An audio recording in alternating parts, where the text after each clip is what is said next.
Hello everyone, मैं दीक्षा। स्वागत है आपका आपके अपने यूट्यूब चैनल में। विजन आईएएस की पीटी 365 को इस श्रृंखला के अंतर्गत कंप्लीट किया जा रहा है। इसमें आपको पहले बता दें कि अभी तक हमने इसके दो मेजर टॉपिक कंप्लीट किए हुए हैं, जिसमें दूसरा मेजर टॉपिक अभी आपका चल रहा है, जिसके दो पार्ट ही बाकी है। जिसमें पहला जो टॉपिक कंप्लीट किया गया था वह पॉलिटी का था। पॉलिटी के सेक्शन को पूरा कंप्लीट किया गया। सेकंड जो आता है आपका आपका जो इकोनॉमी का चल रहा है, जिसमें हमने जैसे कि पहला जो पॉलिटी का था उसको दो पार्ट में दिया था, जो लाइव सेशन दिया था। अगर आपने नहीं देखे हैं तो जाइए और देखिए, प्लेलिस्ट बनी है तो वहाँ सभी आपको अवेलेबल होंगे। और ये इकोनॉमी का था तो इसको हमने 6 पार्ट में डिवाइड किया। पहला पार्ट आपका अपलोड हो गया है, दूसरा पार्ट आपका अपलोड हो गया है, तीसरा भी अपलोड हो गया है और आपका चौथा भी अपलोड हो गया है। और इसमें आता है हमारा फिफ्थ एवं सिक्स जो पार्ट रहेगा, वो आपका आज ये आ जाएगा तो कल आपका फिफ्थ वो आ जाएगा, फिर परसों ये आ जाएगा इसका सेकंड पार्ट, तो फिर नर्सों मतलब कि उसका आ जाएगा। तो इस तरीके से आपका सीक्वेंस वाइज कवर हो जाएगा। तो ये आपका इकोनॉमी का था। आज हमारा आता है एक आर्ट एंड कल्चर। थर्ड आता है आर्ट एंड कल्चर से लेकर। तो आर्ट एंड कल्चर का ये जो टॉपिक है, इनको भी हम पार्ट वाइज डिवाइड करेंगे और पार्ट वाइज ही इसको पढ़ा जाएगा। देखा जाए तो पार्ट 3 या पार्ट 4 के अंतर्गत इसको कंप्लीट करेंगे। पार्ट में कंप्लीट करने का मोटिव ये है कि आपको एक साथ कोई बर्डन ना हो, क्योंकि करंट अफेयर तो आपका अप्रैल 2024 से अक्टूबर 2024 का है। तो जब इतने महीने का करंट अफेयर आपका कंप्लीट हो रहा है, तो अगर आप एक पार्ट में कंप्लीट करते हो तो कई बार क्या होता है, कुछ चीजें स्किप हो जाती है। तो उसको डिटेल में पढ़ने के लिए, अच्छे से पढ़ने के लिए, समझने के पर्पज से ही आपको पार्ट में डिवाइड किया गया है। वरना आपका ये था कि आपको एक पार्ट में भी दे सकते हैं, दो पार्ट में भी दे सकते हैं। तो यहाँ मोटिव ये नहीं है कि आपको बस स्टडी मटेरियल देना है। यहाँ मोटिव ये है कि जिस तरीके से पढ़ाया जा रहा है आप उसको पढ़ाई करें, रिवीजन करें। जैसे कि आपको 2 घंटे का या 1 घंटे या 1.5 घंटे का टाइम मिला, तो आप 1 घंटे बीच में अपना करंट अफेयर का देख लें। इसके साथ आपका बर्डन भी नहीं रहेगा, साथ ही साथ आपको करंट अफेयर भी पढ़ लेंगे। जैसे आप दोपहर के खाना, अभी रिवीजन आपका चल रहा है तो मॉर्निंग आप जीएस पढ़ते हैं, फिर आपने इवनिंग में सी सेट पढ़ा या फिर प्रैक्टिस क्वेश्चन लगाए। तो जो दोपहर वाला टाइम है उस टाइम पे आप करंट अफेयर को कंप्लीट कर लें। तो उस टाइम पे आपका ये भी रहेगा, आप किताब मतलब कि इससे फोन से ही ज्यादातर पढ़ना है। अगर आप पीडीएफ निकलवा लेते हैं तो बेहतर, अगर नहीं निकलवाते हैं तो आप एक एक लेक्चर देख ले, साथ ही पीडीएफ कर लेंगे। इसमें वैसे भी हम पूरा चीजें आपकी कवर करते हैं, कोई भी पॉइंट स्किप नहीं करते हैं, ताकि आपके लिए कोई असुविधा ना हो। तो आप ही की रिक्वायरमेंट के अकॉर्डिंग इसको किया जाता है। ये रहता है कि आपका ये ना रहे, तभी मैं जैसे कुछ पॉइंट स्किप करा देना हो तो मैं कई पॉइंट नहीं स्किप कराती हूँ, क्योंकि कुछ जो अभ्यर्थी होते हैं वो पूरा पढ़ना चाहते हैं। तो जब आप कोई बोलता है, आप जब उसको सुन लेते हैं, फिर एक बार रिवाइज कर देते हैं, तो वो आपके लिए प्रॉफिटेबल होता है और आपके लिए उसमें एग्जाम में भी मददगार रहता है। और पीटी 365 जैसे मैगजीन रहती है तो मैगजीन को थोड़ा हम स्किप कर दें तो चलता है। लेकिन पीटी 365 जो आया है वो तो ऑलरेडी सिलेक्टेड मैटर ही है, तो इसमें स्किप करना का तो कोई सलाह सवाल ही नहीं उठता है। तो इसमें ये है कि आप ज्यादा से ज्यादा रिवाइज करें। इसको 1 से 1.5 घंटे में आपका आ जाता है, तो आपको बस ये करना है कि आप बीच बीच में डेली एक एक दो दो लेक्चर देखते जाएंगे तो आपकी ये चीजें हो जाएंगी। तो ये अभी आपकी दे दी गई है। आज हम कल्चर का पहला पार्ट कंप्लीट करते हैं, फिर बाद में कल आपका इकोनॉमी का एक पार्ट दे दिया जाएगा, या फिर कल्चर का ही एक और पार्ट दे दिया जाएगा, फिर इकोनॉमी का जो बचेगा उसके दो पार्ट बचे हैं उनको भी दे दिया जाएगा। तो इस तरीके से हमारी ये मैगजीन कंप्लीट होगी। इसी तरीके से आगे भी जो भी टॉपिक आएंगे तो उनको उस तरीके से कंप्लीट किया जाएगा। चलिए, तो इन टॉपिक की शुरुआत करने के पहले आपको एक सब टॉपिक के बारे में बता देते हैं कि कौन कौन से टॉपिक है। जैसे कि मूर्तियां एवं मंदिर एवं अन्य स्थापत्य के बारे में है। फिर दूसरा टॉपिक आपका दिया गया है मूर्ति कला, चित्रकला और अन्य कला शैलियों में। तीसरा आता है सुर्खियों में प्रमुख स्थल। चौथा आता है व्यक्तित्व के बारे में, पुरस्कार एवं सम्मान के बारे में, सुर्खियों में रही जनजातियां और विविध के अंतर्गत है। फिर लास्ट में आपके भारत में बनाई गई शैलियाँ, बुनाई शैलियाँ, फसल उत्सव के बारे में, क्षेत्रीय नववर्ष के बारे में, अशोक के शिलालेख और शिलालेख के बारे में, भारत के इतिहास से बंदरगाहों के बारे में और भारत के विश्व धरोहर स्थलों के बारे में। तो इस तरीके से देखा जाए तो इसी के साथ ही हमारा ये पूरा मैगज़ीन फिनिश हो जाएगा। तो आज हम जो उन टॉपिक को देखने जा रहे हैं, उनके हम सब टॉपिक के बारे में देख लेते हैं। जैसे कि हमारा पहला टॉपिक हम जो पढ़ेंगे कि मूर्तियाँ, मंदिर और अन्य स्थापत्य के बारे में। तो हमारा इसमें टॉपिक आएगा कि स्मारकों को संरक्षित सूची से हटाना, नालंदा विश्वविद्यालय के बारे में, श्री जगन्नाथ मंदिर के बारे में, विरूपाक्ष मंदिर के बारे में। सुर्खियों में रहे अन्य स्थापत्य के या मंदिर के बारे में देखेंगे तो गांधी सरोवर या केदारनाथ सरोवर मंदिर के बारे में, संगमेश्वर मंदिर के बारे में, कामाख्या मंदिर के बारे में, ज्योतिर्मठ या जोशी मठ के बारे में, अलगर मंदिर या तमिलनाडु के बारे में, श्री माधव पेरुमल मंदिर के बारे में, केसरिया स्तूप के बारे में और चंद्रवल्ली गुफा परिसर के बारे में पढ़ेंगे। फिर हमारा दूसरा टॉपिक जब स्टार्ट होगा तो उसमें आएगा मूर्ति कला, चित्रकला एवं अन्य कला शैलियाँ। तो इनके अंतर्गत आएंगे तो जैसे शास्त्रीय भाषाओं के बारे में, तोलू बोम लट्टा के बारे में, सुर्खियों में रही कुछ की चित्रकारियां आएंगी, अन्य महत्वपूर्ण सुर्खियां आएंगी, कुचिपुड़ी नृत्य आएगा, मोहिनी अट्टम नृत्य आएगा, कलारी पट्टू आएगा, बच्चन साहित्य आएगा, तंजावुर बीड़ा आएगी। तो इस तरीके से टॉपिक होंगे। फिर आते हैं हम सुर्खियों में रहे हुए स्थल की ओर, जब चलते हैं तो देखते हैं चराईदेव मोइदम्स जो विश्व विरासत सूची में शामिल किया गया उसके बारे में, कोझिकोड जो कि भारत का पहला सिटी ऑफ लिटरेचर बना है उसके बारे में, वर्ल्ड क्राफ्ट सिटी के बारे में, किलाड़ी उत्खनन के बारे में, हड़प्पा सभ्यता में लोथल और सुर्खियों में रहे अन्य स्थल भी इसके अंतर्गत पढ़े जाएंगे। जैसे कि गोवा के मोक्सिगा में, चट्टानों पर नक्काशी नवपाषाण कालीन में, श्री काकुलम के बारे में, तेलंगाना के नए पुरातत्व स्थल के बारे में, फड़ीगिरी तेलंगाना के बारे में और वापी पूर्णा मठ के बारे में। तो ये सुर्खियों में रहे प्रमुख स्थल है। तो आज देखेंगे आपके 2 से 3 टॉपिक आपके कंप्लीट हो गए। कोशिश करेंगे कि आज ये 3 टॉपिक कंप्लीट हो जाए और ये जो आपकी मैगजीन है 3 पार्ट में फिनिश हो जाए। तो फर्स्ट पार्ट में इतने टॉपिक ले लेंगे, सेकंड पार्ट में उसके आधे टॉपिक, फिर थर्ड पार्ट में और उसके आधे टॉपिक। तो इसके साथ ही आपकी मैगजीन पूरी फिनिश हो जाएगी। चलिए तो पहले टॉपिक की शुरुआत करते हैं। इसकी पीडीएफ हमारे Telegram channel UPSC PSC with Diksha पर आपको अवेलेबल हो जाएगी। तो आप वहां से उस पीडीएफ को डाउनलोड कर लीजिएगा और इसकी जो लिंक है वो भी आपको वहां पर पहले नंबर पर अवेलेबल हो जाती है, जो भी क्लासेस दी जाती है। तो आपको डिटेल वहीं पर मिल जाएगी। तो आप टेलीग्राम को ज्वाइन कर ले, जो आपके लिए हमेशा मददगार रहता है। तो मूर्तियां, मंदिर एवं अन्य स्थापत्य कला मतलब कि हमारा ये मेजर टॉपिक है। तो पहला टॉपिक आता है कि स्मारकों को संरक्षित संरक्षित सूची से हटाना। अब स्मारकों को जब संरक्षित सूची से हटाना है तो इसमें सबसे पहले तो टॉपिक आता है कि संरक्षित सूची क्या होती है, संरक्षित सूची क्या होती है और संरक्षित सूची को किसके द्वारा हटाया जाता है, किसके द्वारा हटाया जा रहा है और इसको किस तरीके से ऐड किया जाता है। मतलब कि ऐड जब ऐड किया जाता है तभी तो हटाया जा रहा है ना। तो और इसमें किन किन को मतलब कि किन किन विरासत स्थलों को शामिल किया जाता है। तो ये आपके मेजर पॉइंट निकल कर आते हैं। तो आप किसी भी टॉपिक को पढ़ते हैं तो इस तरीके से आप पढ़ते हैं तो आपके माइंड में पहले से क्वेश्चन हो गए। तो जब आप उसको एक्सप्लेनेशन पढ़ते हैं तो वो आंसर भी आपके साथ में ऑटोमेटिक आपको समझ में आने लगते हैं। तो अभी हाल ही में क्या हुआ है कि जो भारतीय पुरातत्व सर्वेक्षण है यानी कि आर्कियोलॉजिकल सर्वे ऑफ इंडिया जो है, उसने 24 लुप्त प्राय या लुप्त या अप्राप्त स्मारकों में से 18 स्मारकों को स्मारकों की केंद्रीय संरक्षित सूची से हटाने का निर्णय लिया है। यानी कि जो 24 जो स्मारक स्थल है उनमें से 18 को हटाने का निर्णय लिया है। तो अब ये किस तरीके से विलुप्त हुए हैं और किस तरीके से ये प्राप्त नहीं है, तो इनके बारे में जानते हैं।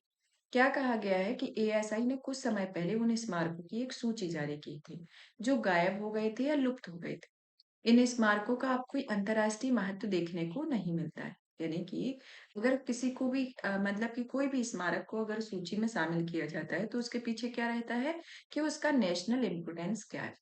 क्या होता है कि इसका नेशनल इम्पोर्टेंस क्या है, उसी के अकॉर्डिंग ही इसको सूची में रखा जाता है। अगर उसका नेशनल इम्पोर्टेंस नहीं रहेगा तो उसको उस तरीके से नहीं रखेगा, क्योंकि वो अगर स्मारक के तौर पर घोषित कर दिया है तो उससे एक वैश्विक छवि भी तो बनती है। इंडिया के स्तर पर भी रहता है और वैश्विक स्तर पर भी रहता है।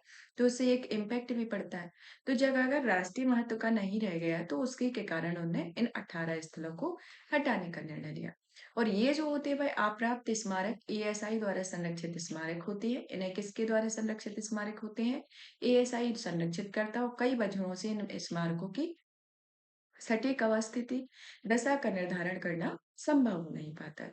और जिन स्मारकों को केंद्रीय संरक्षित सूची से हटाया जाता है, उनमें हटाया जाना है, उनके नाम है जैसे कि हरियाणा का मुंजेसर गाँव में स्थित कोस मीनार नंबर 13, झांसी जिले में गनर बुलकिल मकबरा, वाराणसी में तेलिया नाला, बौद्ध खंडर इत्यादि इसके अंतर्गत आते हैं। कोस मीनार उत्तरी भारतीय उपमहाद्वीप में ग्रांड ट्रंक रोड के किनारे मध्यकालीन भारत में निर्मित एक अनूठी और महत्वपूर्ण वास्तुशिल्पी उपलब्धि है, जिन्हें 16वीं शताब्दी के शासक शेरशाह सूरी के द्वारा बनाया गया था। और एएसआई का जो निर्णय है वह केंद्रीय संस्कृति मंत्रालय द्वारा भारत में लुप्त स्मारकों के संरक्षण से संबंधित मुद्दे शीर्षक से संसद में एक रिपोर्ट प्रस्तुत करने के आधार पर ये निर्णय लिया गया है। तो इसकी रिपोर्ट जो है एएसआई के द्वारा डायरेक्ट नहीं ली गई है। यहाँ संसद में एक रिपोर्ट प्रस्तुत की गई। उस रिपोर्ट में इस तरीके के स्मारकों के बारे में चर्चा हुई, तभी ये निर्णय लिया गया। अब ये आता है, तो अब इसमें सबसे मेजर रोल तो एएसआई का है। तो अब एएसआई के बारे में भी जान लेते हैं कि एएसआई क्या है। एएसआई जो आती है, जिसका हेडक्वार्टर आपका नई दिल्ली में स्थित है। इसकी स्थापना होती है 1861 में अलेक्जेंडर कनिंघम के द्वारा। तो किसके द्वारा इसकी स्थापना होती है? अलेक्जेंडर कनिंघम के द्वारा इसकी स्थापना की जाती है। कनिंघम जो है, एक तरीके से इन्हें भारतीय पुरातत्व का जनक कहा जाता है। कनिंघम को क्या कहा जाता है? आपसे क्वेश्चन आता है कि भारतीय पुरातत्व का जनक किन्हें कहा जाता है, तो कनिंघम को कहा जाता है। इससे संबंधित मंत्रालय ये संस्कृति मंत्रालय के अंतर्गत आते हैं, और ये सांस्कृतिक विरासत से संबंधित प्राचीन स्मारकों के पुरातत्व अनुसंधान, संरक्षण, रख रखाव के लिए एक जिम्मेदार प्रमुख संगठन के तौर पर आते हैं। इनको सौंपे गए कार्य में आता है कि प्राचीन स्मारक पुरातात्विक स्थल अवशेष अधिनियम 1958, पुरावशेष व बहु मूल्य कलाकृति अधिनियम 1972 के प्रावधानों के अनुसार देश में सभी पुरातात्विक गतिविधियों को नियंत्रित करते हैं। और यह विश्व धरोहर स्थल जो है वह संपत्ति आदि सहित केंद्र स्तर पर संरक्षित स्मारकों, राष्ट्रीय महत्व के स्थलों की सुरक्षा, रख रखाव और उनके प्रभारी की भूमिका निभाते हैं। तो ये प्रमुख एसीआई के कार्य होते हैं। अब आता है कि आखिर इनको केंद्र सूची से जब हटाया जाता है, तो उनके पीछे क्या रीजन होता है। तो केंद्रीय संरक्षण सूची से स्मारकों को हटाने के बारे में देखा जाए, तो इसको हटाने का अर्थ होता है कि अब एएसआई द्वारा इनका संरक्षण, परिरक्षण और रखरखाव नहीं किया जाएगा। अगर इस सूची में शामिल किया जाता है, तो एएसआई के द्वारा संरक्षण, परिरक्षण, रखरखाव किया जाता है। लेकिन जब इसको हटा दिया जाता है, तो इसमें ऐसा कोई कार्य नहीं किया जाता है। इसे केंद्रीय सूची से हटाने का कार्य प्राचीन स्मारक और पुरातत्व स्थल अवशेष अधिनियम 1958 की धारा 35 में प्रावधान किए गए। और अगर एक बार किसी सूची को इसमें से हटा दिया जाता है, तो स्मारक के आसपास के क्षेत्र में नियमित निर्माण कार्य, शहरीकरण गतिविधियां फिर से आरंभ हो जाती है। तो इस तरीके से ये प्रक्रिया देखने को मिलती है। और इस धारा में ये होता है कि अगर केंद्र सरकार यह घोषित करने का अधिकार दे देती है, तो प्राचीन और ऐतिहासिक स्मारक या पुरातात्विक स्थल या अवशेष स्थानीय महत्व का नहीं रह जाता है। और एएमएएसआर अधिनियम में लुप्त स्मारक नामक किसी भी शब्दावली का प्रयोग नहीं किया गया, और स्मारकों की जो शब्दावली है, पहली बार इसका इस्तेमाल कैग की ऑडिट टीम की रिपोर्ट के अनुसार किया गया है। तो इस तरीके से ये इसके अंतर्गत आता है। अब आते हैं हम राष्ट्रीय महत्व के स्मारक की ओर। जब राष्ट्रीय महत्व के स्मारक की ओर जब चलते हैं, तो कुछ इसमें डीम्ड होते हैं, कुछ घोषित होते हैं। डीम्ड किस तरीके से होते हैं, घोषित किस तरीके से होते हैं, इनको जान लेते हैं। तो डीम्ड जो आते हैं, तो वो एएमएएसआर अधिनियम की धारा 3 के प्राचीन एवं ऐतिहासिक स्मारक और पुरातत्व स्थल अवशेष शामिल इसमें शामिल होते हैं। निम्नलिखित द्वारा राष्ट्रीय महत्व से घोषित किया जाता है, और प्राचीन और ऐतिहासिक स्मारक और पुरातत्व स्थल अवशेष अधिनियम 1951, राज्य पुनर्गठन अधिनियम 1956 की धारा 126 के अंतर्गत ही आते हैं। एएमएएसआर अधिनियम की धारा 4 के तहत इसमें कोई भी प्राचीन स्मारक या पुरातत्व स्थल या अवशेष शामिल होते हैं, जिन्हें केंद्र सरकार द्वारा आधिकारिक स्वराज पत्र से अधिसूचना के जरिए राष्ट्रीय महत्व का स्मारक घोषित कर दिया जाता है, और यह धारा 3 के तहत इसमें शामिल स्मारक नहीं होते हैं। तो इस तरीके से ये डीम्ड और घोषित के अंतर्गत ही प्रमुख आते हैं। तो इस तरीके की चीजें देखने को मिलती हैं। फिर आते हैं कानूनी स्थिति के तौर पर देखते हैं, तो इसे भारतीय संविधान के अनुच्छेद 49 में डीपीएसपी में दिया गया है। डीपीएसपी के अंतर्गत क्या कहा गया है कि राज्य को देश भर के राष्ट्रीय महत्व वाले कलात्मक और ऐतिहासिक स्मारक या स्थानीय वस्तु का संरक्षण करने का निर्देश देता है। तो ये राज्यों को अनुच्छेद 19 के अंतर्गत, 49 के अंतर्गत, जो भाग 4 के अंतर्गत आता है राज्य के निर्देशक तत्व, उसके अंतर्गत प्रावधान दिए गए। और ये जो अधिनियम है, यह कानून राष्ट्रीय महत्व के प्राचीन और ऐतिहासिक स्मारकों, पुरातात्विक स्थलों, अवशेषों के संरक्षण का प्रावधान करता है और यह जो पुरातात्विक खनन की विनिमय मूर्तियां, नक्काशी और अन्य वस्तुओं की सुरक्षा का भी प्रावधान इसके अंतर्गत किया गया। तो इस तरीके से देखा जाए तो इसके बारे में और इसकी धारा 4 जो है वह केंद्र सरकार को प्राचीन स्मारकों आदि को राष्ट्रीय महत्व का स्थल घोषित करने का अधिकार देती है। एएसआर संशोधन मान्यता अधिनियम 2010 में राष्ट्रीय स्मारक प्राधिकरण की स्थापना की गई और यह प्राधिकरण जो है वह केंद्रीय संस्कृति मंत्रालय के अंतर्गत कार्य करता है। इस राष्ट्रीय स्मारक प्राधिकरण के कार्यों के बारे में बात की जाए तो ये जो है वह केंद्रीय संरक्षित स्मारकों के आसपास निषिद्ध विनियमित क्षेत्रों के प्रबंधन को करके स्मारकों और स्थलों की सुरक्षा संरक्षण करते और यह प्रतिबंधित विनिमय क्षेत्र निर्माण संबंधी गतिविधियों के लिए आवेदकों की अनुमति भी देता है। तो इस तरीके से इसके बारे में कानूनी स्थिति के तौर पर देखा जाता है। अब चलते हैं नालंदा विश्वविद्यालय की ओर। हाल ही में क्या हुआ है कि प्रधानमंत्री जी के द्वारा नालंदा विश्वविद्यालय के नए परिसर का उद्घाटन किया गया। उस टाइम में काफी चर्चा में था और नालंदा विश्वविद्यालय से तो आपके शुरू से ही क्वेश्चन पूछे जा रहे हैं और अभी हाल फिलहाल में इसमें ये नए परिसर का उद्घाटन किया गया है, तो ये और ज्यादा इम्पोर्टेंट हो जाता है। तो इसकी हिस्ट्री है, हिस्टोरिकल बैकग्राउंड इसका और ज्यादा इम्पोर्टेंट हो जाता है। तो ये किस तरीके से बनाया गया है, कब बनाया गया, कब इसको ध्वस्त किया गया, तो इस तरीके की प्रक्रिया इसमें क्या क्या रही, तो ये और ज्यादा इम्पोर्टेंट हो जाता है। तो नए नालंदा विश्वविद्यालय को अलग अलग सभ्यताओं के बीच संवाद के केंद्र के रूप में स्थापित किया गया। आधुनिक नालंदा विश्वविद्यालय जो है वह एक नेट जीरो ग्रीन कैप्सन है। कैसा है ये? एक net zero green campus, net zero green campus है। इस कैंपस के नाम से इसे जाना जाता है और इसे नालंदा विश्वविद्यालय अधिनियम 2010 के तहत स्थापित किया गया था। और ये जो नया परिसर है वह प्राचीन नालंदा विश्वविद्यालय के खंडहरों के निकट स्थित है और इसे 2007 में फिलीपींस में दूसरे पूर्वी एशिया शिखर सम्मेलन में सदस्य देशों में नालंदा विश्वविद्यालय के पुनरुद्धार प्रस्ताव को सहमति व्यक्त की गई है। तो इस तरीके से इसकी सहमति के बारे में प्राचीन नालंदा विश्वविद्यालय के बारे में बात की जाए तो इस विश्वविद्यालय की जो स्थापना है यानी कि इसे सर्वप्रथम 5वीं शताब्दी में कुमार गुप्त प्रथम के द्वारा निर्मित कराया जाता है और 12वीं शताब्दी के आधार पर इन्हें यानी कि 5वीं शताब्दी में तो इसे एक कुमार गुप्त जो वहां के शासक रहते हैं उसके द्वारा कराया जाता है। लेकिन आगे या 12वीं शताब्दी तक देखा जाए 12th सेंचुरी तक यहाँ शिक्षा का ये प्रमुख केंद्र बन जाता है। शिक्षा का प्रमुख केंद्र के तौर पर ये उभरने लगता है। फिर देखते हैं कि इसका स्थापत्य कला में भी एक अलग ही इम्पोर्टेंस देखने को मिलता है कि एक मठीय विश्वविद्यालय था और यहाँ पर संरचनात्मक अवशेषों में महाविहार और जो कि आवासीय सह शैक्षणिक भवन और चैत्य यानी कि उपासना स्थल इसमें शामिल हो गए। जो चैत्य और विहार है यानी कि चैत्य जो पूजा स्थल होते हैं और जो विहार होते हैं जो इनके बौद्ध भिक्षुओं के रहने के स्थान होते हैं, तो इनके प्रमुख स्थल हो गए। यहाँ पर स्तूप, उपासना स्थल, स्तूपों, पाषाण एवं धातु से बनी कलाकृतियां इसके अंतर्गत इस्तेमाल की गई। तो इस तरीके की कलाकृतियों का इस्तेमाल किया गया। नालंदा में शैक्षणिक उत्कृष्टता और पाठ्यक्रम को देखा जाए तो इसका मुख्य विषय नालंदा में वेद, तीनों बौद्ध पंथ जिसमें थेरवाद, महायान, वज्रयान, ललित कला, चिकित्सा, गणित, खगोल विज्ञान, राजनीति, युद्ध कला की शिक्षा दी जाती थी। तो इसका क्या मुख्य विषय था कि यहाँ पर वेदों की भी शिक्षा दी जाती थी। जो तीनों बौद्ध मत है जिसमें थेरवाद, महायान, वज्रयान की जो शाखा है उनकी शिक्षा, ललित कला की शाखा, चिकित्सा, खगोल विज्ञान और राजनीति में युद्ध कला की शिक्षा इसमें दी जाती थी। अब थेरवाद, महायान, वज्रयान शाखा के बारे में देख लिया जाए तो इसका क्या अर्थ होता है।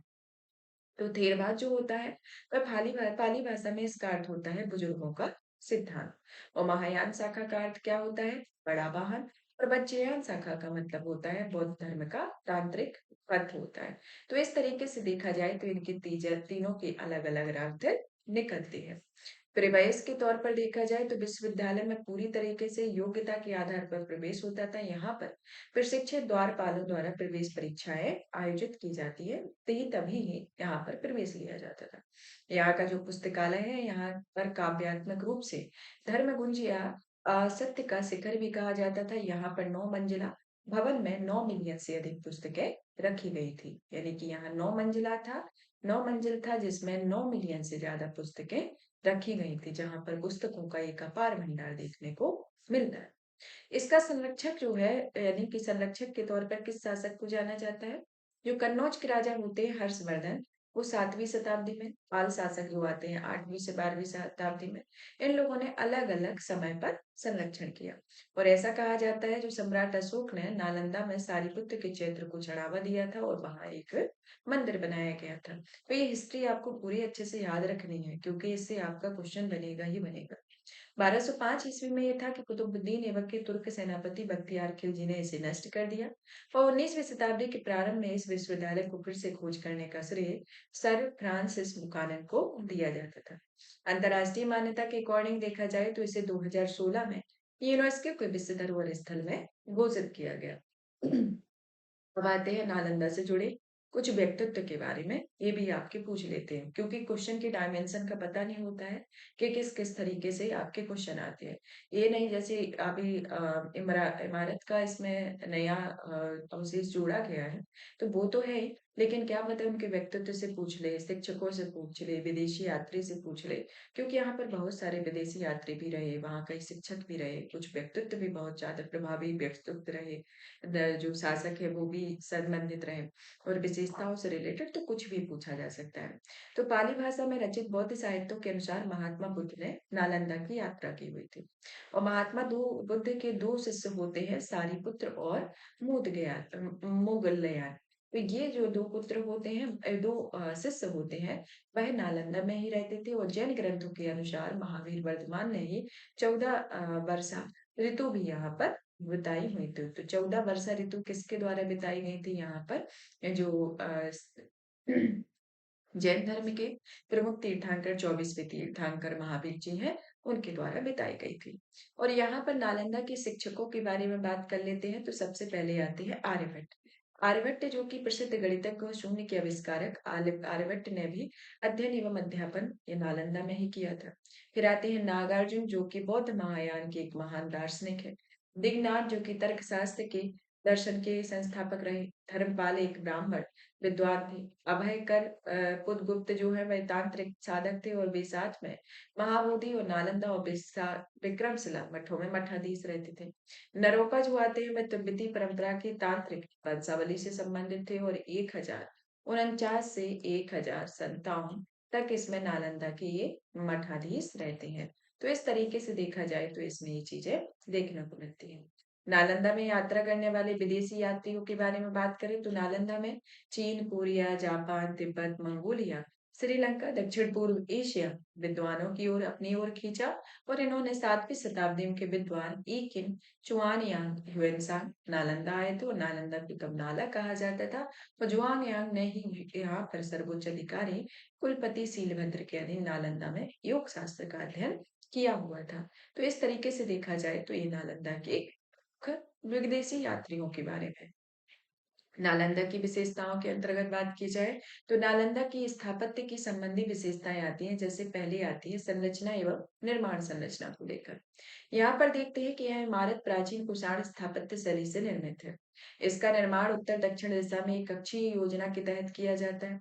संरचनात्मक अवशेषों में बिहार जो कि आवासीय शैक्षणिक भवन, चैत्य, उपासना स्थल इसमें शामिल होते हैं और इनकी अनूठी विशेषताओं में पंचकोणीय आकृति वाली चैत्यों का उद्भव होता है और स्थानीय बौद्ध मंदिरों पर भी इसका प्रभाव शामिल होता है। स्थापत्य कला संबंधी महत्व को देखा जाए तो नालंदा विश्वविद्यालय को भारतीय उपमहाद्वीप में योजनाबद्ध तरीके से निर्मित एक प्रथम विश्वविद्यालय के रूप में मान्यता दी जाती है।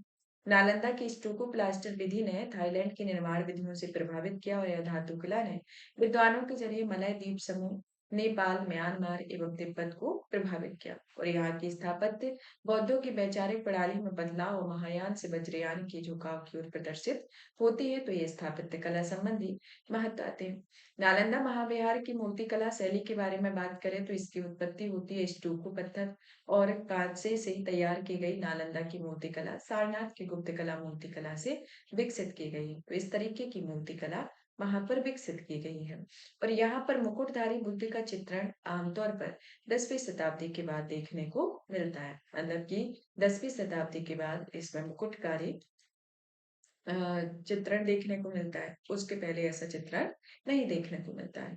और जो 9वीं शताब्दी की सारनाथ गुप्तकालीन बौद्ध कला शैली है, वहाँ पर बिहार निर्माण की स्थानीय परंपराओं, मध्य भारतीय शैलियों के मिश्रण में मूर्ति कला की विशिष्ट नालंदा शैली का जन्म होता है और यह सारनाथ शैली से भिन्न ब्राह्मणवादी मूर्तियां भी प्राप्त हुई है।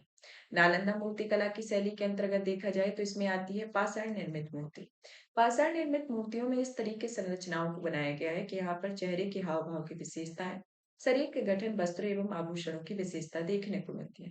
यहाँ की मूर्तियों में आमतौर पर वो सपाट नहीं होती, उभा और इन्हें त्रिआयामी रूपों में चित्रित किया जाता है और ये मूर्तियां पीछे की पट्टिकाएं विस्तृत और सुंदर अलंकरण से युक्त होती है। धातु निर्मित मूर्तियों के बारे में बात करें तो ये मूर्तियां कांस्य कला शैली में 7वीं और 8वीं शताब्दी से लेकर लगभग 12वीं शताब्दी के बीच पाल शासकों के युग की धातु की बनी मूर्तियों में से एक बड़ा हिस्सा रही और कांस्य निर्मित मूर्तियां भी आरंभ में सारनाथ और मथुरा के गुप्तकालीन कला शैलियों में बहुत अधिक निर्भर थी। इनका प्रारंभिक चरण जो आता है वह महायान पंथ के बौद्ध देवता जैसे कि मंजूश्री कुमार अवलोकितेश्वर आदि रहे और उत्तरवर्ती चरण के अंतर्गत देखा जाए तो ये वज्रयान शाखा से संबंधित देवता वज्र शाखा सारण खरसर्पण आदि इसके अंतर्गत रहते हैं। अन्य बौद्ध शिक्षण के अंतर्गत देखा जाए तो इसमें तक्षशिला में यह वर्तमान उत्तर पश्चिम पाकिस्तान में स्थित है और इसकी खोज पुरातात्विक अलेक्जेंडर कनिंघम द्वारा 19वीं शताब्दी के मध्य की जाती है और 1980 में इसे यूनेस्को की विश्व धरोहर सूची में मान्यता दी जाती है।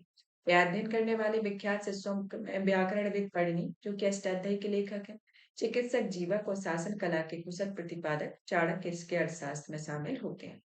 विक्रमशिला विश्वविद्यालय के अंतर्गत बात की जाए तो इसे बिहार के भागलपुर के निकट स्थित है। इसकी स्थापना पाल वंश के राजा धर्मपाल ने की हुई थी और एक अतीश दीपांकर जो कि तिब्बत में बौद्ध धर्म को पुनर्जीवित करने के लिए किए जाते बशुबंदी विक्रमशिला में अध्ययन के लिए प्रसिद्ध विद्वान रहते हैं। उदंतपुरी के बारे में जो कि बिहार में स्थित है, भारत का दूसरा सबसे पुराना विश्वविद्यालय। इसकी स्थापना 8वीं शताब्दी में पाल शासक गोपाल प्रथम के द्वारा की जाती है। कई तिब्बती विद्वानों ने यहाँ अध्ययन किया हुआ है। नागार्जुन कोंडा के बारे में जो कि यह वर्तमान आंध्र प्रदेश में स्थित है। इनका नाम महायान बौद्ध दार्शनिक नागार्जुन के नाम पर रखा गया और नागार्जुन को शून्यवाद सिद्धांत का प्रतिपादक माना जाता है। रत्नागिरी के बारे में जो कि बौद्ध शिक्षा केंद्र के रूप में विशेष रूप से महायान और तंत्रयान बौद्ध धर्म के केंद्र के रूप में नालंदा विश्वविद्यालय का प्रतिस्पर्धी माना जाता है और 3 बौद्ध स्थलों जिसमें रत्नागिरी, ललितगिरी और उदयगिरी को उड़ीसा में बौद्ध केंद्रों का डायमंड ट्राइंगल के तौर पर जाना जाता है। तो डायमंड ट्राइंगल के तौर पर किसे जाना जाता है? रत्नागिरी, उदयगिरी और ललितगिरी को जाना जाता है। और आपका अन्य के अंतर्गत देखा जाए तो इसमें बल्लभी गुजरात और जगदल आपका बांग्लादेश में अभी प्रेजेंट में पड़ता है। तो इस तरीके से इसके प्रमुख और अन्य शैक्षणिक स्थल भी है, क्योंकि नालंदा से पूछा जाएगा तो और शैक्षणिक स्थलों से भी आपके क्वेश्चन पूछे जाएंगे। आते हैं हम श्री जगन्नाथ मंदिर की ओर। तो अभी क्या हुआ है कि हाल ही में श्री जगन्नाथ मंदिर के पुरी के पवित्र रत्न भंडार कक्ष का 46 साल बाद फिर से खुला हुआ है। अब इम्पोर्टेंट हो जाता है कि ये जो रत्न भंडार कक्ष है ये कब कब खुलता है और रत्न भंडार कक्ष को इस तरीके से सिक्योर क्यों रखा जाता है। और फिर आता है कि आपका श्री जगन्नाथ मंदिर के बारे में कि जगन्नाथ मंदिर कहाँ अवस्थित है ये किस शैली से बनाया गया है, इसका निर्माण किसके द्वारा किया गया और यहाँ पर कौन से देवता विराजमान है और किस तरीके की क्या यहाँ की मंदिर संरचना है। क्योंकि यहाँ की जो मंदिर संरचना है उनसे रिलेटेड भी आपके क्वेश्चन पूछे जाते हैं, क्योंकि ये स्थापत्य कला शैली के एक प्रमुख मंदिर यानी कि नागर शैली में से एक प्रमुख शैली के तौर पर ये आते हैं। और इन्हें एक तरीके से यहीं पर आपका उड़ीसा में आपका कोणार्क का सूर्य मंदिर भी है और इसे व्हाइट पैगोडा के नाम से भी कहा जाता है। ये जो आपका जगन्नाथ स्वामी मंदिर है उसे व्हाइट पैगोडा के नाम से भी जाना जाता है। तो इस तरीके से ये कई तरीके से अलग अलग विशेषता रखता है। तो इसके बारे में ये भी क्योंकि कुछ मतलब जो जैसे कि नॉर्थ ईस्ट में जो कामाख्या मंदिर हो गया शक्तिपीठ के अकॉर्डिंग नॉर्थ में जब जाते हैं तो आपका बद्रीनाथ, केदारनाथ, इसमें ईस्ट वेस्ट में जाते हैं तो सोमनाथ मंदिर, ये सब हो गए। फिर आपके जब ईस्ट में जाते हैं उड़ीसा की ओर, तो उड़ीसा के जो जगन्नाथ मंदिर हो गया, कोणार्कासुर मंदिर हो गया। तो ये साउथ में जब जाते हैं तो मदुरई मीनाक्षी मंदिर मदुरई, तिरुपति मंदिर हो गया, और ये जो राजाओं के द्वारा कुछ निर्मित मंदिर आते हैं, जो राजा राम जो राजा रहे, और जितने भी पहले के जो दक्षिण इतिहास में, मतलब कि जो साउथ की हिस्ट्री में जो गंगईकोंड चोलपुरम का मंदिर, और जितने भी मंदिर हैं, तो उन सब के बारे में आपके क्वेश्चन आते हैं। तो ये उन्हीं में से एक इम्पोर्टेंट एक अलग ही रोल प्ले करता है। जैसे कि नालंदा विश्वविद्यालय, तो इन सब से रिलेटेड जब अगर क्वेश्चन आते हैं, तो इनमें ये इनका मतलब यूपीएससी में तो इनसे क्वेश्चन पूछे ही जाते हैं, हमेशा से पूछे जाते हैं। और अगर ये प्रेजेंट में इनसे रिलेटेड कुछ इवेंट हो जाता है, तो इनसे क्वेश्चन आने की संभावना तो बढ़ ही जाती है। क्वेश्चन किसी भी तरीके से पूछे, लेकिन पूछा जरूर जाएगा। तो ये अभी प्रेजेंट में यही हुआ है कि 40 साल बाद इसका दरवाजा खुला हुआ है। इस कक्ष में कितना रत्न भंडार रहा, इन सब की डिटेल भी जानते हैं। तो श्री जगन्नाथ मंदिर को व्हाइट पैगोडा कहा जाता है, जो कि पूरी उड़ीसा में स्थित है। और यहाँ पर भगवान जगन्नाथ, जो कि विष्णु के अवतार, भगवान जगन्नाथ कौन रहे हैं?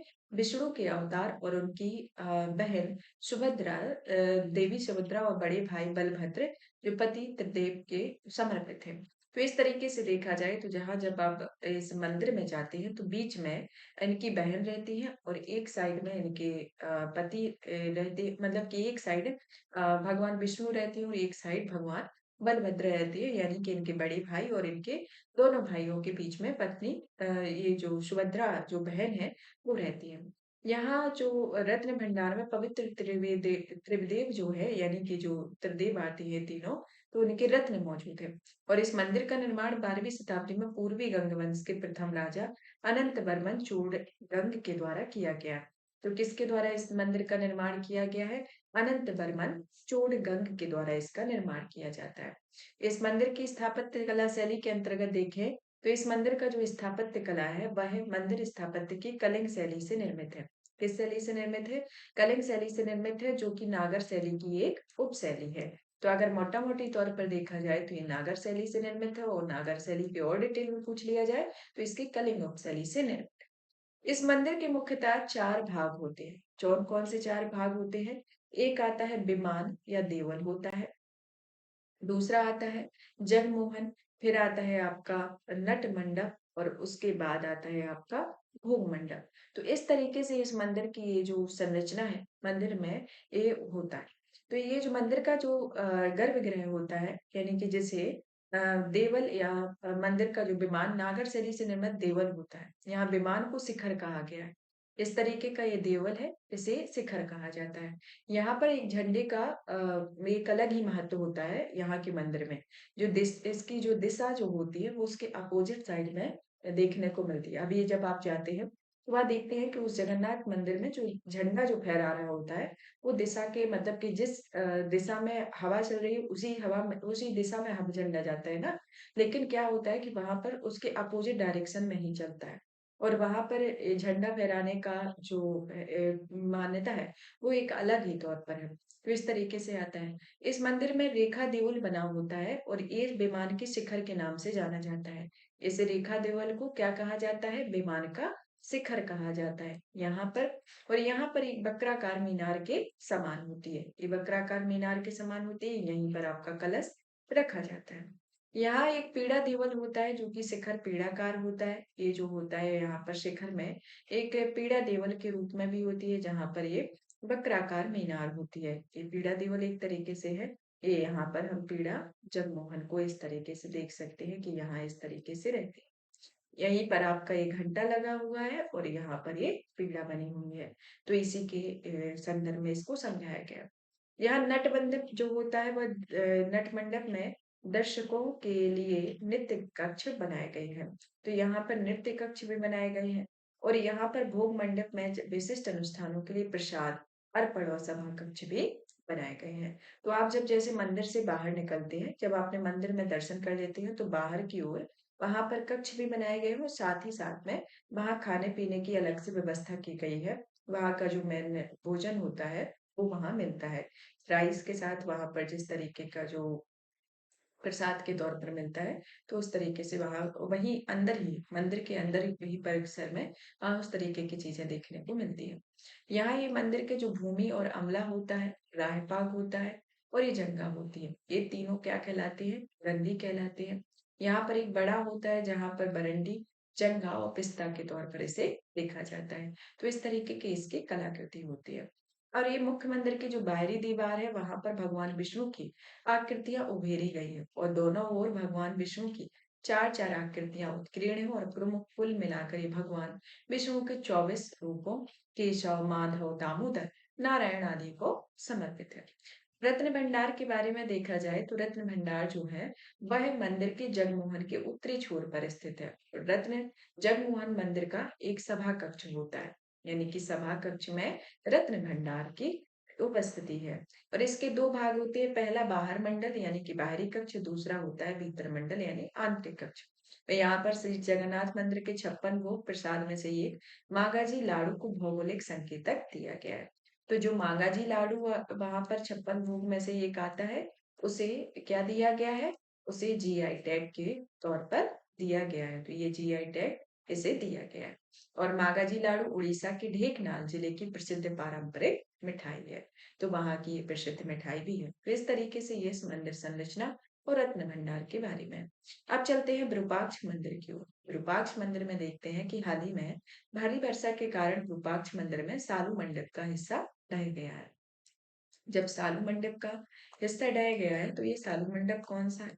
और विरूपाक्ष मंडप के अंतर्गत किस किस तरीके के मंडप बनाए गए हैं, किस तरीके की अवस्थिति है और ये किस देवता को समर्पित है, किस राजा के द्वारा बनाया गया, किस शैली में बना है, तो चलिए एक एक करके जानते हैं। तो विरूपाक्ष मंदिर के बारे में देखें तो यह भगवान विरूपाक्ष यानी कि पंपापति को समर्पित है। विरूपाक्ष जो है वह शिव के रूप को कहा गया है। विरूपाक्ष कौन है? इसे भगवान शिव के रूप को कहा गया है। यहाँ पर इनकी पत्नी स्थानीय देवी पंपा है और देवी पंपा को माता पार्वती का अवतार माना गया है। तो देवी जो पंपा है उनको माता पार्वती का अवतार माना गया है। विरूपाक्ष जो है उन्हें शिव का अवतार माना गया है, यानी कि शिव के एक रूप के रूप में जाना गया है, यानी कि शिव को पार्वती को समर्पित मंदिर है। यह मंदिर जो है हम्पी कर्नाटक में स्थित है। हम्पी विजयनगर साम्राज्य में 14 से 14वीं ईसवी से 16वीं ईसवी तक इसकी राजधानी रही है। यह मंदिर हम्पी में स्मारकों के उस समूह का एक हिस्सा है जो यूनेस्को द्वारा विश्व धरोहर सूची में सूचीबद्ध है। और इस मंदिर को द्रविड़ शैली में बनाया गया है। साउथ में है तो ये द्रविड़ शैली में होगा। जैसे कि आपकी शैली जो आती है, तो शैली का एक कैटेगरी डिवाइडेड है ना, कि जैसे नॉर्थ में जब हम जाते हैं तो नॉर्थ में हम देखते हैं कि नॉर्थ में आपकी आती है नागर शैली, नागर शैली। फिर आप साउथ में जाते हैं तो आपको ये आती है द्रविड़ शैली। और जो आपका बीच वाला सेक्शन होता है, बीच वाले सेक्शन में आती है आपका जो विंध्य पर्वत से जो बीच में भारत को डिवाइड करती है, तो विंध्य जो बीच वाला हिस्सा आता है उस वहां पर बेसर शैली होती है। तो इस तरीके से भारत में शैलियों का डिवाइडेशन है उसी तरीके की, यानी कि जहां पर नागर शैली की भी विशेषताएं मिलेंगी, वहां पर ब्राह्मण शैली की भी विशेषताएं मिलेंगी, वो बेसर शैली होता है, यानी कि दोनों का एक मिला जुला रूप होता है। तो इस तरीके की मंदिर संरचनाओं का निर्माण इसमें किया जाता है। और ये जो मंदिर किसका बना हुआ है? ये द्रविड़ शैली शैली का। और आपका जो अभी हमने पढ़ा हुआ है जगन्नाथ मंदिर, वो किस शैली का बना हुआ है?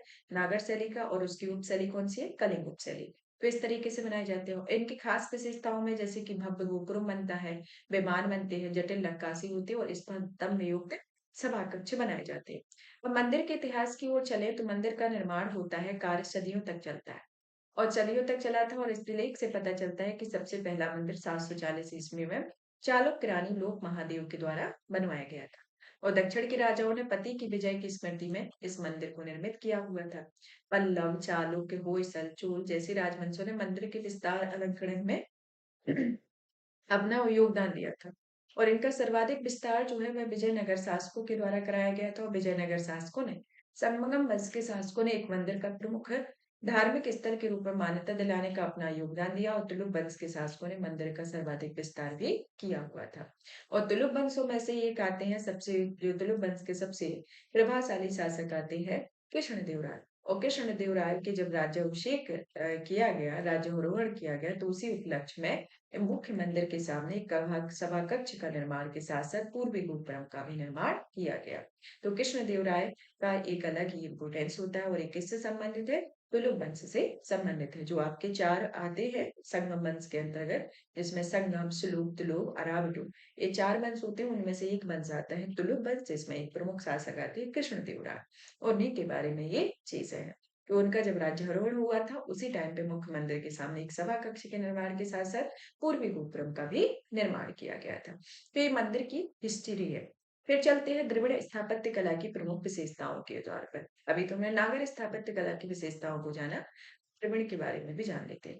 द्रविड़ मंदिरों में जैसे कि यहाँ पर एक गोपुरम होता है, यहाँ पर मंडप बनाए जाते हैं और यहाँ एक शिखर होता है, यहाँ विमान बनता है और ये यहाँ पर मंदिर का गर्भगृह होता है, यानी कि एक पूजा स्थल होता है। मंदिर के गर्भगृह जो होता है, वहां का विमान सबसे छोटा होता है, गर्भगृह जो होता है मंदिर का सबसे पुराना हिस्सा होता है। और यहाँ देखा जाए तो विमान जो आता है, गर्भगृह के ऊपर बनी एक संरचना होती है और ये संरचना एक पिरामिड जैसी होती है। जैसे कि मंदिर में बीच में यहाँ पर भगवान की मूर्ति रख दी जाती है। यहाँ पर कई बार क्या होता है कि कुछ मूर्तियां उत्खनन की जाती है, वहां पर मिल गई, या फिर कोई सी मूर्ति को वहां पर स्थापित कर दिया, तो वो मूर्ति नहीं हटाई जाती है, लेकिन मंदिरों की जो संरचना होती है उनमें हमेशा चेंजेस किए जाते हैं। उनमें हमेशा समय रहते उसके शिखर को बढ़ाना है या फिर उसमें कुछ कलाकारी करना, तो एक अलग ही चेंजेस उसमें किए जाते हैं। उसी तरीके से कितना भी कुछ हो जाए, लेकिन मंदिर के गर्भगृह पर कोई फर्क नहीं पड़ता है। वहां की जो संरचना है वो ज्यों की त्यों ही रहती है, जो देवता वहां विराजमान रहते हैं वही रहते हैं। लेकिन जो मंदिर की जो विमान संरचना है, उसमें हम चेंजेस भी किया जा सकता है, उसमें बदलाव भी होते हैं, लेकिन ज्यादातर देखा जाए तो गर्भगृह से कोई छेड़खानी नहीं होती है। किसी भी मंदिरों को लेकर, चाहे आपके आसपास के जो मंदिर होंगे, तो आप देखते होंगे कि मंदिर का अगर निर्माण किया गया है, तो वहाँ के जो भगवान है, वहाँ को उनको नहीं हटाया जाता है। और अगर मंदिर का निर्माण करना है, तो मंदिर को उस तरीके से निर्मित किया जाएगा, लेकिन मन जो भगवान का जो जहाँ पर वो स्थापित है, तो वहां से वो मूर्ति नहीं उठाई जाएगी। तो इसी तरीके से इसमें भी आप समझ सकते हैं। तो इस संरचना में पिरामिड जैसी होती है और इसका योजना जो है वर्गाकार होती है और ये कई मंजिलें होती है, जो आकार में घटते हुए एक ऊपर से बनाई जाती है और स्तूपिका एक बड़ा पत्थर होता है जो विमान की अंतिम मंजिल के ऊपर स्थित होता है। स्तूपिका के ऊपर एक कलश होता है, जिसके कारण विमान की ऊंचाई और अधिक बढ़ जाती है। तो इस तरीके से आते हैं। मंदिर का जो परिसर होता है वह घिरा हुआ होता है, प्राचीर से घिरा होता है और मंदिर में एक प्रवेश द्वार होता है जिसे गोपुरम कहा जाता है। मुख्य मंदिर में विमान का आकार सीढ़ीदार पिरामिड के समान होता है और यह द्रविड़ शैली से निर्मित मंदिरों के विमान नागर शैली से निर्मित होते हैं और इनमें वक्राकार शिखरों के बजाय ज्यामितीय आकार के होते हैं। मंडप मंदिर का प्रवेश द्वार होता है। इनका निर्माण बड़ी संख्या में श्रद्धालुओं के एकत्र होने या संगीत या नृत्य आयोजनों के लिए किया जाता है और मंदिर परिसर में द्वारपाल की मूर्तियां बनाई जाती है और इसके अलावा मंदिर में एक बड़ा जलाशय भी निर्मित किया जाता है। अब मंदिर की अन्य स्थापत्य शैलियों के बारे में जान लेते हैं, जैसे कि नागर शैली। नागर शैली जो आती है वह उत्तर भारत के अधिकतर मंदिरों का निर्माण नागर शैली में किया गया। पत्थर के चबूतरे या वेदी पर मंदिरों का निर्माण किया गया और इन पर चढ़ने के लिए सीढ़ियां बनाई गई। पंचायतन शैली का यहाँ पर एक प्रभुत्व दिखाई देता है। पंचायतन शैली का मतलब ये होता है कि मेन मंदिर होता है और उसी के चारों तरफ यहाँ पर एक मंदिर बना दिया जाता है। यहाँ पर मतलब चारों तरफ, मंदिर के चारों तरफ जो मंदिर बनाए जाते हैं उन्हें पंचायतन शैली कहा जाता है। यानी कि आयताकार एक चबूतरा बनेगा, यहाँ पर एक मंदिर होगा, एक यहाँ पर होगा, एक यहाँ पर होगा, एक यहाँ पर होगा और यहाँ मुख्य मंदिर तो होगा ही। तो ये आपके एक तरीके से पंचायतन शैली पर नागर शैली के मंदिर निर्मित होते हैं। मंदिर के प्रांगण में जलाशय या तालाब निर्मित नहीं होते और इस शैली में दो प्रमुख विशेषताएं होती हैं। पहला तो ये जमीन पर क्रूज आकार की संरचना करते हैं और यह चौकोर मंदिर होते हैं और प्रत्येक सामने वाले हिस्से के मध्य भाग में एक रथक नामक कई क्रमिक चरण देखने को मिलते हैं।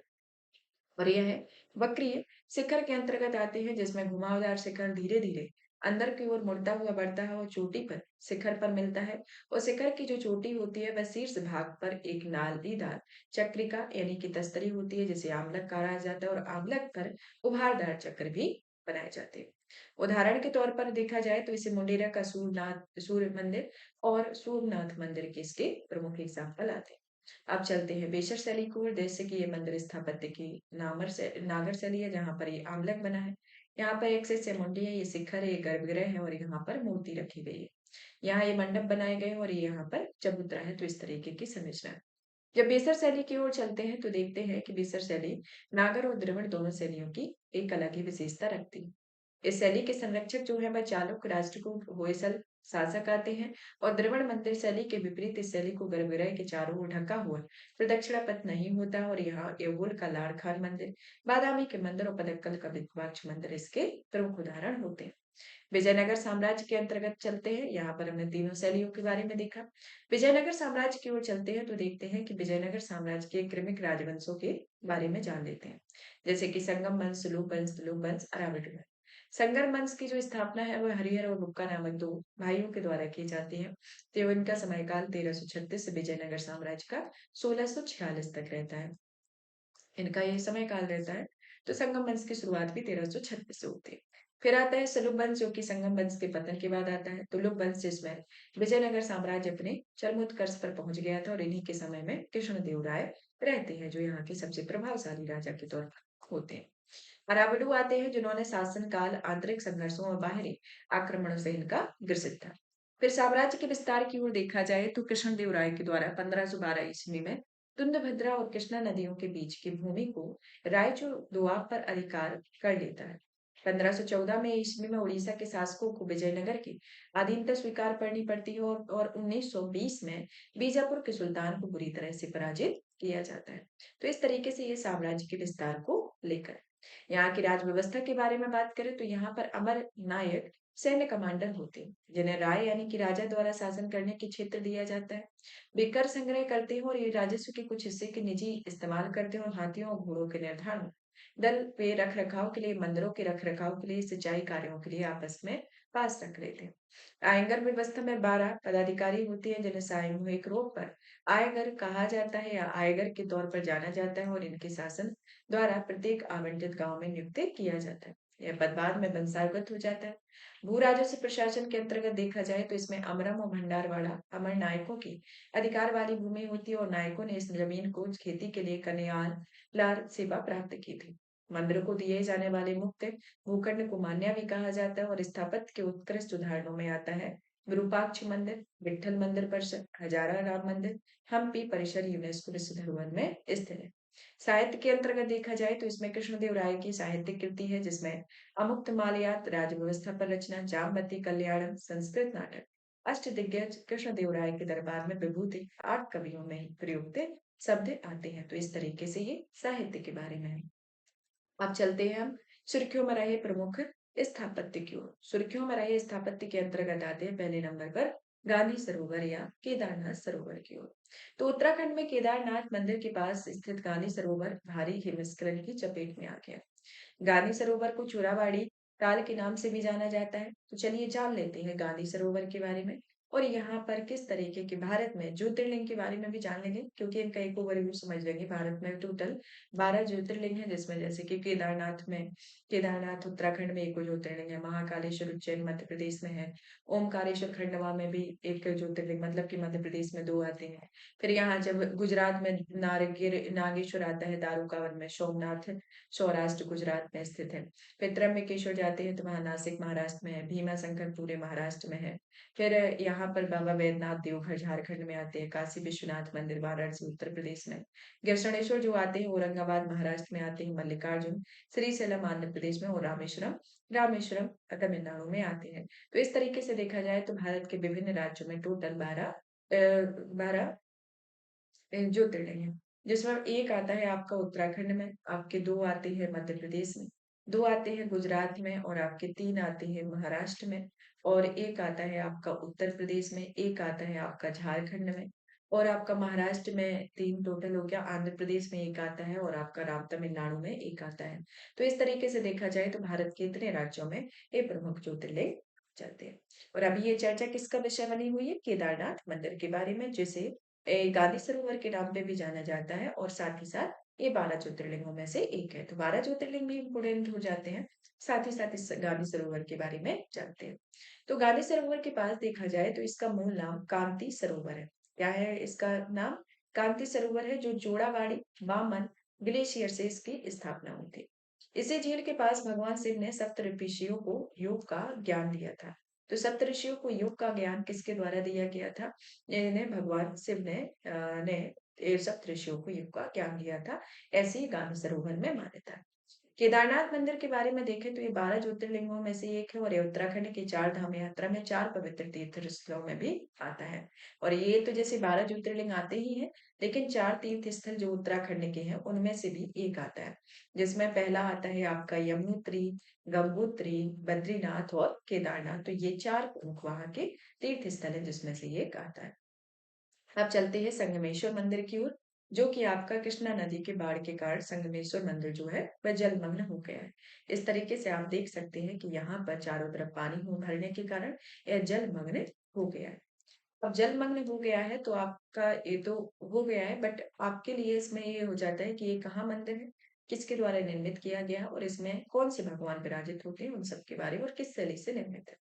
यह मंदिर जो है आंध्र प्रदेश के नादयाल जिले में स्थित है और यह मंदिर हर साल श्रीशैलम बांध के बैक वाटर या पश्च जल में डूब जाता है। तो जो श्रीशैलम बांध बनाया गया है उसके बैक वाटर के कारण यह मंदिर एक बार ही नहीं, हर साल ये डूबता है। कौन सा मंदिर है? संगमेश्वर मंदिर आता है। इस मंदिर को नागर शैली में निर्मित किया गया है, भगवान शिव को समर्पित है और इसका निर्माण चालुक्य राजवंश द्वारा कृष्णा और भावनासी नदियों के साथ साथ 5 अन्य सहायक नदियों बेड़ी, तुंग, भद्रा, भीमरथी, माला पहाड़ी के संगम पर किया गया है। तो आपको इन नदियों के संगम नाम याद रख लेने हैं क्योंकि इस तरीके के क्वेश्चन आपके आते हैं। तो आपको जैसे कि ये चालुक्य राजवंश द्वारा निर्मित है। कौन नदियां आपकी? कृष्णा, भावनासानी, भावनासी के साथ साथ 5 अन्य कौन सी है? बेड़ी, तुंग, भद्रा, भीमरथी, माला पहाड़। इसके संगम पर और इसका नाम क्या पड़ा हुआ है? संगमेश्वर पड़ा हुआ है। भारत के अंग संगमेश्वर मंदिर जो है, मतलब कि संगमेश्वर मतलब का क्या, कि यहाँ पर एक तो 5 नदियों के संगम जो सहायक नदी है उन पर बना है और इसमें कृष्णा और बहुनसी मतलब कि टोटल 7 नदियों का संगम यहाँ पर दिखाई देता है, तभी इसका नाम संगमेश्वर पड़ा हुआ है। और अन्य संगमेश्वर मंदिर में जैसे कि तेलंगाना में स्थित श्री केतकी संगमेश्वर स्वामी मंदिर, तमिलनाडु में स्थित भवानी संगमेश्वर मंदिर और कर्नाटक के संगमेश्वर मंदिर है, जिसमें पदक्कल में यूनेस्को के जो संगमेश्वर मंदिर है उसे विश्व धरोहर सूची में इस स्थल में नाम दिया गया है। अब चलते हैं कामाख्या मंदिर की। कामाख्या मंदिर में हर साल अबुबाची मेला लगता है, तो ये हमेशा सुर्खियों में रहता है।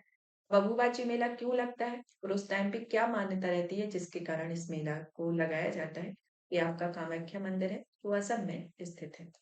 इस तरीके से इस मेले की विशेषताओं के बारे में जानते हैं और इस मंदिर की विशेषताओं के बारे में जानते हैं। तो यहाँ देखते हैं कि यह हर साल अम्बुबाची मेले का आयोजन होता है। देवी कामाख्या जो कि शक्ति पीठ के वार्षिक रजस्वला के उपलक्ष्य में इसका आयोजन किया जाता है। तो ये वार्षिक रजस्वला जब होता है तो उस टाइम पर इस मेले का आयोजन किया जाता है। इस मंदिर की अवस्थिति देखी जाए तो यह असम के गुवाहाटी में नीलाचल पहाड़ी यानी कि कामगिरी पर अवस्थित है। यह मूल मंदिर को काला पहाड़ ने नष्ट कर दिया था और 16वीं शताब्दी के मध्य में कोच वंश के राजा के द्वारा इस राजवंश के द्वारा इसका पुनर्निर्माण किया गया था। इस मंदिर का पुनर्निर्माण वास्तुकला की नीलांचल शैली में निर्मित है और यह स्थापत्य शैली में ऊपरी बर्मा यानी कि ताई प्रवासियों की और बंगाल की पाल शैली में मिश्रित होकर अहोम स्थापत्य शैली के रूप में विकसित हुआ है। तो ऊपर की जो संरचना है वो आपकी ताई प्रवासियों यानी कि ऊपरी बर्मा के तौर पर देखते हैं। नीचे की जो संरचना है वह बंगाल की पाल शैली के द्वारा निर्मित है। और यह जो है 51 शक्तिपीठों में से एक आती है और यहाँ कामाख्या मंदिर वाली की जगह पर देवी सती के शरीर के योनि वाला हिस्सा गिरा हुआ था। ये जो 51 शक्तिपीठ है जहाँ पर जब वो मान्यता है कि जब भगवान जो शिव जी की पत्नी जो सती थी, तो उनकी एक कथा है, मतलब कि सती जब जो हिमालय की पुत्र मतलब कि जब वो एक तरीके से देखा जाए तो उनकी जो जब उनको छत विछत किया गया था, मतलब कि उनका जो हिस्सा था वो 51 जगह गिरा हुआ था। जब वो 51 जगह जब क्रोध में आके इस तरीके की चीजें हुई थी भगवान शिव और पार्वती सती के बीच का, तो उस टाइम पे इनका योनि वाला जो हिस्सा है वो यहाँ पर गिरता है। और यहाँ पर जो जैसे देखा जाए तो यहाँ एक तो तांत्रिक पूजा का भी केंद्र है ये, और यहाँ पर आर्य और अनार्य दोनों समुदायों की मान्यताओं प्रथाओं का भी केंद्र के तौर पर जाना जाता है। तो ये देवी सती से संबंधित है और यहाँ पर इनका योनि वाला हिस्सा गिरता है, इसी कारण यहाँ पर रजुशला यानी कि उस टाइम पर एक वर्ष में इस तरीके का आयोजन किया जाता है। फिर आता है हम ज्योतिर्मठ एवं जोशीमठ की ओर। केंद्र सरकार ने उत्तराखंड के चमोली जिले में जोशीमठ तहसील का नाम बदलकर ज्योतिर्मठ और नैनीताल के कोसिया कुटोली तहसील का नाम बदलकर परगना कैची धाम करने को मंजूरी दी। तो ये भी चर्चा का विषय था। और ये कैची धाम थोड़ा ज्यादा चर्चा में भी, और जोशीमठ पर बाढ़ भी आई हुई थी, तो उसके कारण भी भौगोलिक दृष्टिकोण से भी वो इम्पोर्टेंट हो जाता है। तो जोशीमठ का नाम बदलकर क्या गया है? ज्योतिर्मठ। होशिया कुटलिका तहसील का नाम बदलकर त्रिकाची धाम किया हुआ। चलिए तो ज्योतिर्मठ के बारे में जान लेते हैं। ये आपका ज्योतिर्मठ है। इस तरीके से ये ज्योतिर्मठ की ये संरचना है। इस तरीके से यहाँ मंदिर बनाया गया है। यहाँ 8वीं शताब्दी के दार्शनिक आदि शंकराचार्य द्वारा देश भर में स्थापित 4 प्रमुख मठों में से एक है। आदि शंकराचार्य जी के द्वारा 4 मठ स्थापित किए गए थे, जिनमें से ये एक मठ आता है। और शंकराचार्य जी के द्वारा अद्वैत वेदांत दर्शन के प्रसार के उद्देश्य से इन मठों की स्थापना की जाती है। अद्वैत वेदांत दर्शन वास्तव में वेदांत का एक रूप होता है, जिसे अद्वैतवाद दर्शन कहा जाता है। और अद्वैत सिद्धांत के अनुसार केवल ब्रह्मा अंतिम सत्य है, और परिवर्तनशील दिखने वाला संसार केवल ब्रह्मा की माया या रचनात्मक ऊर्जा या आत्मा यथार्थ रूप से ब्रह्मा से अलग नहीं, और ब्रह्म वास्तव में उत्तर वैदिक काल का परम पारलौकिक और अंतर्यामी ईश्वर होते हैं। और ऐसा माना जाता है कि आदि शंकराचार्य ने ज्योतिर्मठ में अमरकल्प वृक्ष नामक वृक्ष के नीचे तपस्या की हुई थी, और इस स्थान को भगवान बद्रीनाथ के शीतकालीन निवास के रूप में जाना जाता है। वे नंदा देवी चोटी पर चढ़ने वाले पर्वतारोहियों के लिए एक आधार शिविर भी है। अब चलते हैं अलगर मंदिर तमिलनाडु की ओर, जो बैगई नदी के भगवान कल्ला अलगर की शोभा यात्रा के पूर्ण होने पर चित्राई उत्सव संपन्न होता है। अलगर मंदिर के बारे में देखा जाए तो यह मंदिर तमिलनाडु के मदुरई में अलगर पहाड़ियों की तलहटी पर स्थित है। यह भगवान विष्णु के 108 अधिष्ठानों यानी कि दिव्य देशों में से एक है, और यहाँ भगवान विष्णु की पूजा जो होती है वह कल्ला लगर के नाम से की जाती है। यह मंदिर का उल्लेख तमिल महाकाव्य शिल्पादि कार्यक्रम और अल्लाहबार अलवार संतों के भजनों में से मिलता है, और यहाँ पर मंडपों के स्तंभों में नायक कला शैली भी अलंकृत की गई है।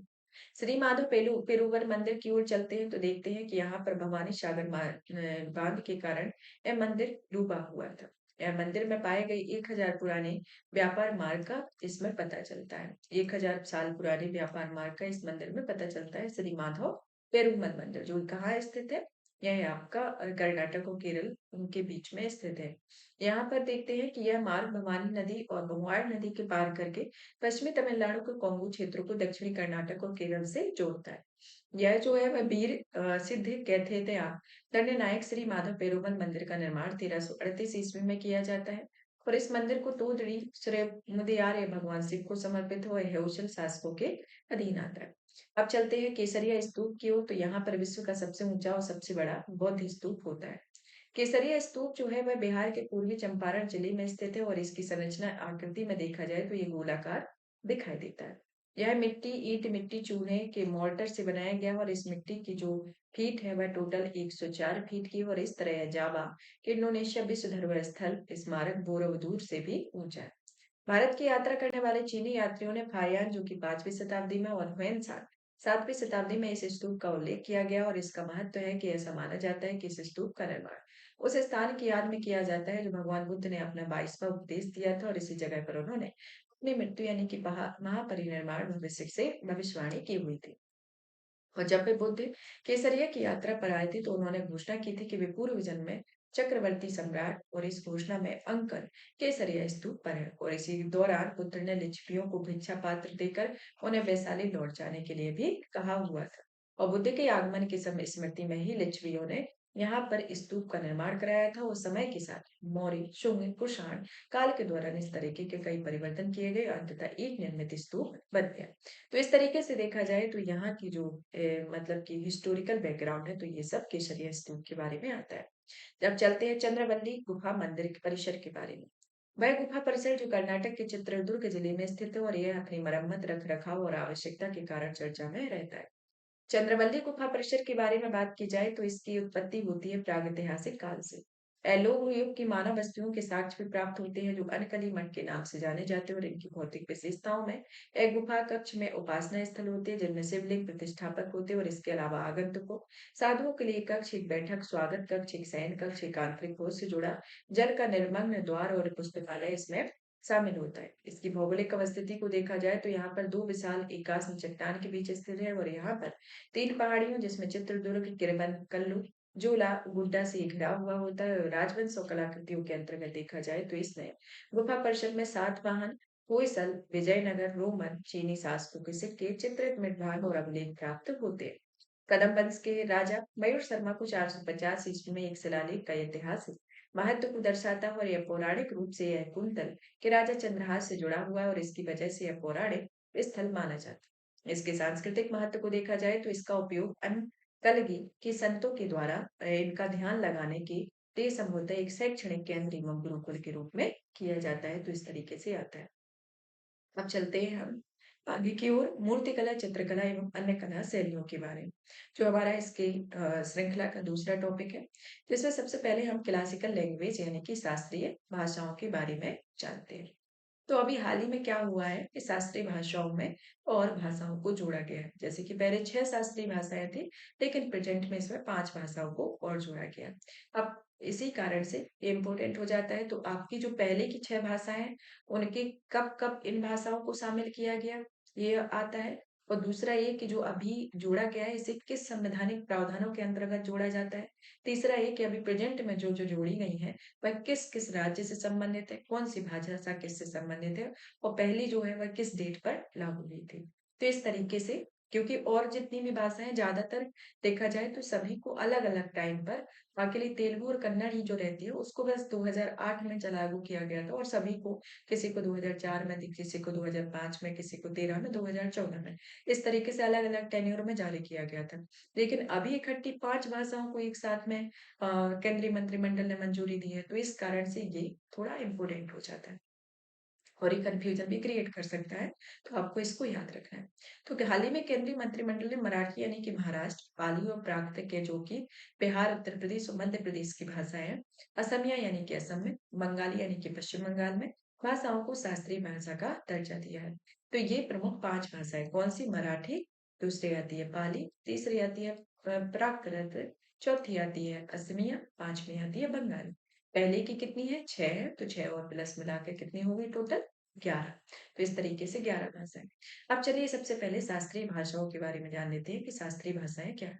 तो शास्त्रीय भाषाएं जो है पहली बार शास्त्रीय भाषाओं को भारत सरकार ने 2004 में एक नई श्रेणी शास्त्रीय भाषा में जोड़ने की शुरुआत की थी।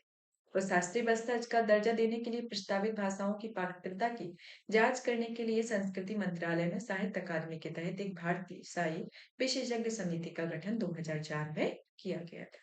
और इसमें 6 भारतीय भाषाओं को शास्त्रीय भाषा का दर्जा दिया जा चुका है, जिसमें तमिल में को दिया गया 2004 में, संस्कृत को 2005 में, तेलुगु कन्नड़ को 2008 में, मलयालम को 2013 में, उड़िया को 2014 में दिया गया। ये सभी शास्त्रीय भाषाएं संविधान की 8वीं सूची में सम्मिलित है और किसी भी भाषा को शास्त्रीय भाषा घोषित करने पर मानदंडों को 2024 की भाषाई विशेषज्ञ समिति में फिर से संशोधित किया जा सकता है।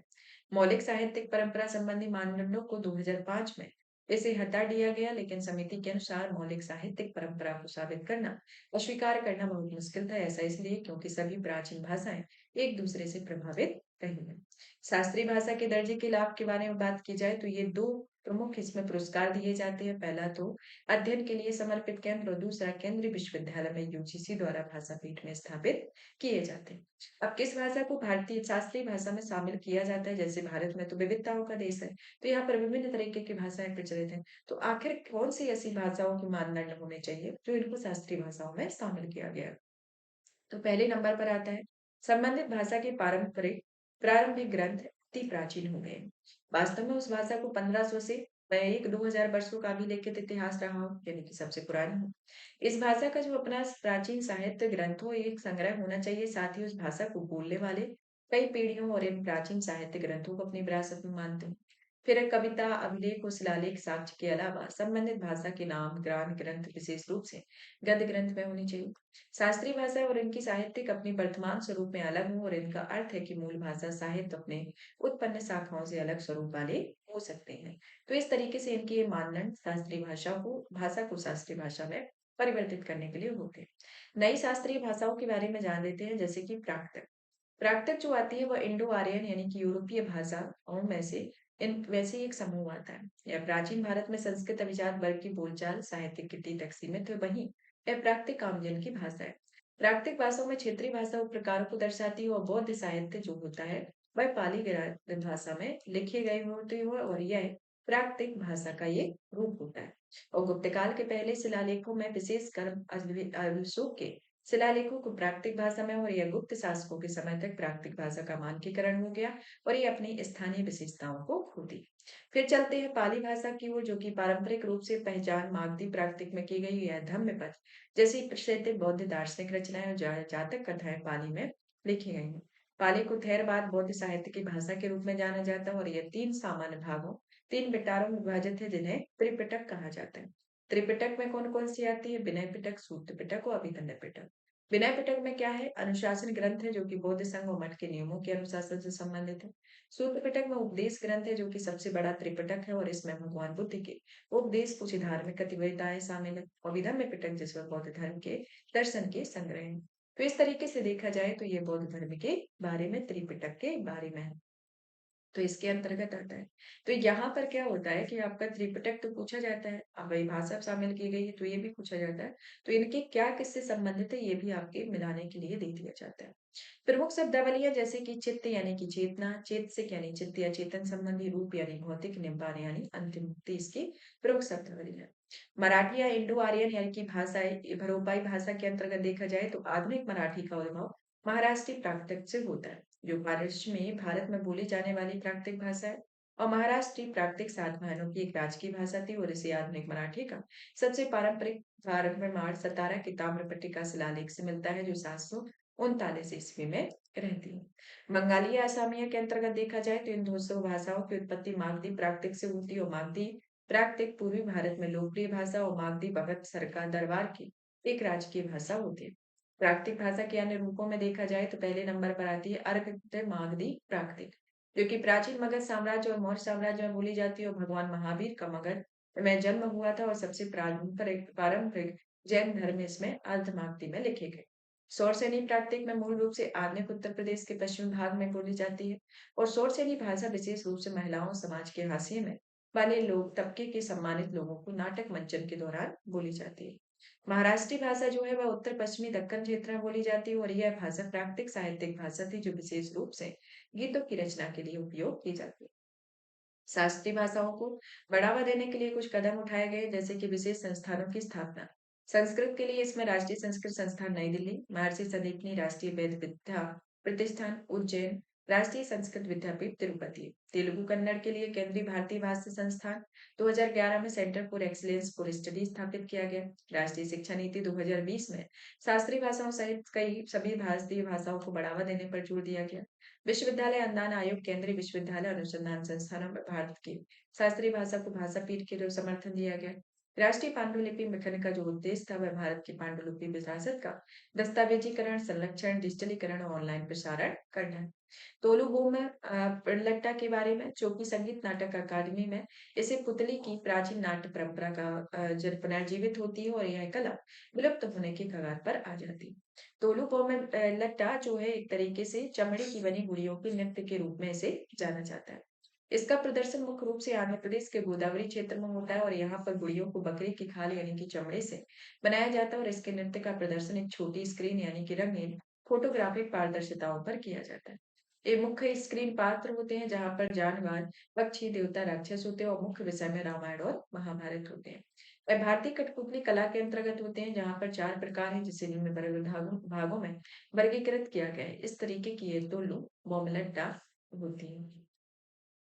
इनकी विशेषताओं को देखा जाए तो इसमें आता है एक धागा कठपुतली, दूसरी आती है छाया पुतली, तीसरी आती है आपकी दस्ताना पुतली और चौथी आती है छड़ पुतली। तो जो धागा पुतली होती है वह कठपुतली में संयुक्त अंग होती है, जो जोड़ अंग भी होती है या धागों द्वारा संचालन और इन्हें अत्यधिक लचीलापन प्रदान करने के लिए इसे सबसे मुखर के रूप में जाना जाता है। आपने कठपुतली का जो नृत्य देखा होगा तो उसमें ये चीज देखते होंगे, ज्यादातर ये धागा पुतलियां आमतौर पर देखने को मिलती है। तो राजस्थान, उड़ीसा, कर्नाटक, तमिलनाडु में ये आती है। कठपुतली जो है वह राजस्थान में गोयम्बेटा, कर्नाटक में बोमलट्टा, छड़ एवं धागा का पुतली का मिश्रण तमिलनाडु में, कुंडी उड़ीसा में। तो ये सब जगह अलग अलग नामों से जानी जाती है। छाया पुतलियों के बारे में बात करें तो ये चपटी होती है और ये अधिकांश चमड़े से निर्मित होती है। ये खास तौर पर साउथ में पाई होती है। यहाँ पर बारहमासी बनाने के लिए संशोधित किया जाता है और यहाँ पर उड़ीसा, केरल, आंध्र प्रदेश, कर्नाटक, महाराष्ट्र, तमिलनाडु में इनकी विशेषता है, जहाँ पर उड़ीसा में रावण छाया, कर्नाटक में तोगालू गोपेयट्टा, कर्नाटक और तोलुगु में लट्टा आंध्र प्रदेश में आती हैं। फिर आते हैं हम यहाँ पर और अन्य पुतलियों की ओर, तो यहाँ देखते हैं हम दस्ताना पुतलियाँ। दस्ताना पुतलियाँ जो होती हैं, उन पुतलियों को बुझाकर हथेली पुतली भी कहा जाता है और उत्तर प्रदेश के दस्ताना पुतली नाटक सामाजिक विषय वस्तु प्रस्तुत करते हैं और ये उड़ीसा में नाटक राधा कृष्ण की कहानियों पर आधारित है इस तरीके से। छड़ पुतली जो आती है यहाँ पर वैसे तो दस्ताना पुतली का अगला चरण होता है लेकिन उसे काफी बड़ी होती है और नीचे स्थित छड़ों पर आधारित रहती है और उसी से संचालित होती है। यह पश्चिम बंगाल और उड़ीसा में होती है और यहाँ पर पुतली नाच और यमपुरी बिहार में इस तरीके से अन्य नामों से जानी जाती है। और इसका क्षेत्र जो होता है, इनका जो दस्ताना पुतली है वह उत्तर प्रदेश, उड़ीसा, पश्चिम बंगाल, केरल में होता है, जैसे कि पवाकुट केरल का पारंपरिक दस्ताना पुतली नाच। भारत में पुतली नाच में देखें तो कठपुतली होता है आपका राजस्थान में, यमपुरी बिहार में आता है, पुतली नाच जो होता है असम में आता है, फिर आप पुतली नाच पश्चिम बंगाल में आता है, फिर यहाँ पे गोमियट्टा या तूगालू गोमियट्टा कर्नाटक में, पावाकुथु आता है केरल में और कुंडलई रावण छाया उड़ीसा में और यहाँ पर तोलू गोमलट्टा आंध्र प्रदेश में और गोमलट्टम आता है तमिलनाडु। तो इस तरीके से ये प्रमुख पुतली नाच आते हैं। अब आते हैं सुर्खियों में रही चित्रकारियों के बारे में। तो सबसे पहले जानते हैं सोहराई पेंटिंग के बारे में। तो मुख्य रूप से देखा जाए तो यह भित्ति चित्रकला का एक रूप है। यहाँ मिट्टी के घरों की दीवारों पर सुंदर चित्र बनाए गए हैं। यहाँ पर प्राकृतिक रंग ब्रश के रूप में अक्सर टहनियां, चावल की भूसी और अपनी उंगलियों का इस्तेमाल किया गया। यहाँ जानवरों, पशु पक्षियों के साथ साथ इसमें प्रकृति का चित्रण किया गया और ये चित्र जनजातीय संस्कृति में कृषि जीवन शैली के प्रति श्रद्धा का प्रतिनिधित्व करते हैं और इसे जीआई टैग भी मिल चुका है। और इसकी उत्पत्ति कहाँ होती है? झारखंड के हजारीबाग जिले में प्रचलित है और यह सोहराई त्योहार पर अवसर पर आदिवासी महिलाएं अपने मिट्टी के घरों पर दीवारों पर इनकी सुंदर चित्र बनाते हैं। फिर आता है मातानी पछेड़ी चित्रकला, जो कि गुजरात शैली में कलमकारी चित्रकला से प्रभावित है। यहाँ पर बागरी समुदाय की पछेड़ियों की पेंटिंग की जाती है और यहाँ पर माता नी पछेड़ी से आशय देवी माँ की मूर्ति के पीछे से होता है। यह एक धार्मिक टेक्सटाइल लोक कला होती है। इन शैली में पेंटिंग का केंद्र देवी चित्रित हो। यहाँ पर भक्तों, वनस्पतियों, जीवों का चित्र बनाया जाता है और इस पेंटिंग में मुख्य रूप से मैरून, काले, सफेद रंग का उपयोग किया जाता है और चित्र बनाने के लिए बांस की छड़ी से बने कलम का उपयोग किया जाता है। फिर आते हैं कुमित तिब्बती शैल चित्रकला के बारे में कि माना जाता है कि यह 3000 साल पुरानी है। इन कलाकृतियों में आकृतियों में चित्रित करने के लिए प्राकृतिक गोंद के साथ साथ एक आकार बने सफेद रंग द्रव्य भी उपयोग किया जाता है। इनमें हाथी, थेरे यानी कि एक रथ है। कुछ विद्वानों के अनुसार मोर पक्षी और प्रारंभिक निवासियों के जीवन को चित्रित किया गया और इसमें तमिलनाडु में अधिकांश शैल चित्र स्थल शिलाश्रयों पर पाए जाते हैं। कुमुत्ती शैल चित्र एक गुफा के अंदर बनाए जाते हैं। इनकी अवस्थिति देखा जाए तो ये तमिलनाडु में है और यह थेर यानी कि एक रथ कुछ विद्वानों के अनुसार मोर पक्षी और प्रारंभिक निवासियों के जीवन पर चित्रित किया गया। अब आते हैं केरल भित्ति चित्रकारी के रूप में, जो कि उत्कृष्ट रेखा चित्र के रूप में ख्याति प्राप्त। वहीं अजंता भित्ति चित्रों पर यह अधिक जोर देती है। हिंदू पौराणिक कथाओं, महाकाव्यों पर चित्रण किया गया और इस चित्रकांड में हिंदू महाकाव्यों के दृश्य चित्रित है। चरमोत्कर्ष काल में देखा जाए तो ये 14वीं शताब्दी में भित्ति चित्र वालों में 150 से अधिक मंदिर बने हुए हैं। इनकी उत्पत्ति केरल में होती है, जो प्राचीन ज्ञात भित्ति चित्र में है, जो तिरुन नदीकारा गुफा मंदिर में है और ये कुमार नल्लूर देवी मंदिर, गुरुवायूर, एट्टमानूर, मट्टन, चेरी पैलेस भक्ति आंदोलन की प्रकृति से ये केरल भित्ति चिला प्रकसित है। फिर आते हैं अन्य महत्वपूर्ण सुर्खियों की ओर, जिसमें सबसे पहले जानते हैं कुचिपुड़ी नृत्य की ओर। तो प्राप्त जानकारी के अनुसार कुचिपुड़ी नृत्य कलाकार अपने जीवन यापन के लिए संघर्ष कर रहे हैं। ऐसा हाल ही में घटनाक्रम देखने को मिला। तो हाल ही में कुचिपुड़ी नृत्य के बारे में जानते हैं। तो यह नृत्य शैली जो है एक शास्त्रीय नृत्य शैली। इसकी उत्पत्ति आंध्र प्रदेश के कुचिपुड़ी गांव से होती है और यह पहले इस नृत्य को केवल पुरुष ही भाग लेते थे, लेकिन अब पूरे भारत में महिला कुचिपुड़ी नृत्यांगना प्रमुखता प्राप्त कर ली है। तो इस तरीके से इनकी विशेषताओं को देखा जाए तो इस नृत्य की शैलों में पैरों के तीव्र संचलन ये आपसे पूछे जाते हैं कि किस तरह के वस्त्र पहनती हैं, इनकी भाव भंगिमा किस तरीके की होती है, किस तरह की पैरों पैरों की चाल होती है। ऐसे ही आपके क्वेश्चन, आपकी विशेषताएं 4-5 दे दी जाती है, वही पूछी जाती है। तो पैरों की तीव्र चाल संचालन, जीवंत नेत्र भाव भंगिमा होती है। कुचिपुड़ी नृत्य शैली एक मुख्य विशेषता है तरंगम, जो कि अंतर्गत कलाकार पीतल की थाली के किनारे पर पैर रखकर नृत्य करता है और इसमें दो शैलियां होती है, एक नृत्य नाटक और एकल नृत्य प्रस्तुति। 17वीं शताब्दी में एक प्रतिभाशाली वैष्णव कवि और दृष्टा सिद्धार्थ योगी ने यक्षगान के रूप में कुचिपुड़ी नृत्य शैली की कल्पना की हुई थी और यक्षगान कर्नाटक का ये लोक नृत्य है। भारत में कुल 8 शास्त्रीय नृत्य है, जिसमें एक आता है भरतनाट्यम, दूसरा कथक, तीसरा कथकली, तीसरा चौथा कुचिपुड़ी, पाँच छठा शास्त्रीय, सातवां मोहिनीअट्टम, फिर मणिपुर आता है। फिर आते हैं मोहिनीअट्टम नृत्य की ओर। जब देखते हैं कि मोहिनीअट्टम केरल कला मंडपम में एक मोहिनीअट्टम नृत्य सीखने से संबंधित लड़कों पर प्रतिबंध को हटा दिया गया। तो मोहिनीअट्टम पहले लड़कियों के द्वारा ही सिर्फ किया जाता था, लेकिन इस प्रतिबंध को हटा दिया गया। तो अब मोहिनीअट्टम के बारे में जान लेते हैं कि यह केरल का एक शास्त्रीय नृत्य है, जिसे एकल या सोलो डांस कहा जाता है। यह मंदिर जो है महिला कलाकारों द्वारा किया जाने वाला सोलो डांस होता है। उस नृत्य में गायन और नृत्य के माध्यम से नृत्य की प्रस्तुति होती है और इस नृत्य का उल्लेख 1709 में मत्स्यहंगम नारायण नंबूतिरी द्वारा लिखित व्यवहार माला के बाद में कवि कुंजन नाम्बियार द्वारा लिखित घोष यात्रा में मिलता है। नृत्य के प्रमुख विषय को देखा जाए तो यह ईश्वर के प्रति प्रेम और भक्ति है। आमतौर पर भगवान विष्णु और उनके अवतार भगवान कृष्ण इस नृत्य के मुख्य पात्र होते हैं। इसकी विशेषताओं के तौर पर देखा जाए तो मोहिनीअट्टम के तहत 40 अलग अलग मूल मुद्राएं होती हैं, जिन्हें एडबुकलर कहा जाता है, और यह बिना किसी अचानक झटके या उछाल के लालित्यपूर्ण और ढलावदार शारीरिक अभिनय में इस नृत्य की विशेषता और इसमें मुख्य की अभिव्यक्तियों और हस्त मुद्राओं को अधिक महत्व दिया जाता है, जिसमें वाद्ययंत्र मदक्कल मृदंगम वीणा कुचितालम झांझ और इडक्की आदि एटकड्डा आदि आते हैं। फिर आते हैं कलारीपट्टू की ओर। कि इसमें देखते हैं कि केंद्रीय युवा कार्यक्रम और खेल मंत्रालय ने भारतीय कलारीपट्टू महासंघ को क्षेत्रीय खेल महासंघ के रूप में मान्यता दी। इसका उद्देश्य कलारीपट्टू को बढ़ावा देना है। चलिए तो जान लेते हैं कलारीपट्टू के बारे में। इसकी उत्पत्ति केरल में होती है। विश्व की सबसे प्राचीन मार्शल आर्ट कलाओं में से हो रहा है। अपनी ऊंची छलांग वाली कलाबाजी, आकर्षक चालों, घातक अधिकारों, सहजता से इसमें इस्तेमाल के लिए प्रसिद्ध है। यह मार्शल आर्ट आयुर्वेदिक योग और ध्यान से संबंधित है। इसका प्रशिक्षण का उद्देश्य शारीरिक सेहतमंदी, आत्मरक्षा, उपचार और मानसिक अनुशासन होता है। इसकी दो उपशैलियां आती है। एक आती है बडक्कन या उपरी शैली, जिसे मुख्य रूप से केरल के मालाबार क्षेत्र में प्रचलित है। दूसरी आती है थेट्टन या दक्षिणी शैली, जो कि मुख्य रूप से त्रावणकोर क्षेत्र में प्रचलित है। यह तीन अन्य स्वदेशी खेलों के साथ 2021 में खेलो इंडिया यूथ गेम शामिल है, और इसमें तीन अन्य खेल गेम गतका पंजाब, थांगता मणिपुर, मलखम्ब महाराष्ट्र में आता है। अन्य मार्शल आर्ट में जैसे कि स्क्वे जम्मू कश्मीर में, थोड़ा आता है हिमाचल प्रदेश में, सरित सरक आता है मणिपुर में, लाठी खेला बंगाल में। फिर आते हैं आपके मर्दानी खेल महाराष्ट्र में, सिलम्बम या गुट्टू वरिष्यार तमिलनाडु में आते हैं। तो इस तरीके से देखा जाए तो ये प्रमुख अन्य मार्शल आर्ट आते हैं। अब आते हैं वचन साहित्य की ओर। वचन साहित्य की ओर देखते हैं तो यह पुनर्जीवित करने के लिए महत्वपूर्ण दिखाने के लिए प्रसिद्ध फकरियप्पा गुरु बसप्पा हलकट्टी को देश में उनकी जयंती पर याद किया गया। वचन साहित्य के बारे में देखा जाए तो वचन का शब्दार्थिक अर्थ होता है जो बोला गया। वचन दरअसल कन्नड़ लयबद्ध रचना का एक प्रकार होता है। कन्नड़ कविता के रूप में जाना जाता है। साहित्य की एक शैली 11वीं शताब्दी में हुआ तथा 12वीं शताब्दी में शरण आंदोलन के रूप में फली फूली हुई थी। गुरु वैष्णव ने कर्नाटक के शरण आंदोलन का नेतृत्व किया, और इसके अंतर्गत सिद्धांत आते हैं जैसे अरिपु ज्ञान और जागृति, आचार अभ्यास, अनुभव, आध्यात्मिक ज्ञान, कायिक शारीरिक श्रम के माध्यम से अर्जन, दासोह बिना किसी अहम यानी कि मैं दाता हूं की जरूरतमंदों को अपनी कमाई का एक हिस्सा के तौर पर। इसमें कुछ शोधकर्ताओं ने 11वीं शताब्दी के मोची संत मदारा चेन्नई को वचन काव्य का जनक मानते हुए चिन्हन्य पश्चिमी चालुक्यों के शासनकाल में रहे हैं। तो ये सब वचन साहित्य के बारे में। अब आते हैं तंजावुर बीड़ा की ओर, जो कि कला में अपने योगदान के लिए प्रसिद्ध तमिलनाडु का मंदिर शहर तंजावुर अपनी अनूठी बीड़ा के लिए प्रसिद्ध है।